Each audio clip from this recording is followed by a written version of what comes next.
چه برایمان میپزی آقای همسر؟ یه قیمه براتون درست کنم امروز که انگوشاتون نباش بخوریم. با این پیازه گنده گنده.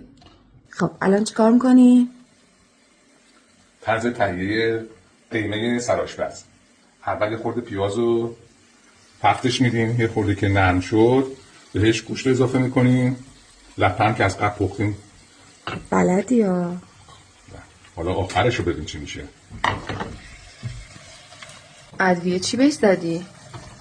زردچوبه و فلفل سیاه، یه چند تا چوب دارچینی می‌ذاریم واسه خوشبو شدنش. گوشتم پخت، لپنم بهش قاطی کردم، میذارم جا بیفته.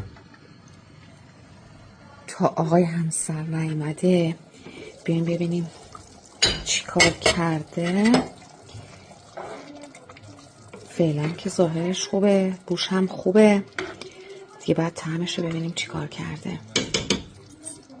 سب کن چی میخوای بریزی؟ لیمون امانیه، نمکم بهش زدم، یه رب دیگه آماده است. همین؟ به به، بیا ببین چی پختم. ظاهرش که خیلی خوبه، بوش هم خوبه، طعمش خیلی عالیه. انشالله. ببینیم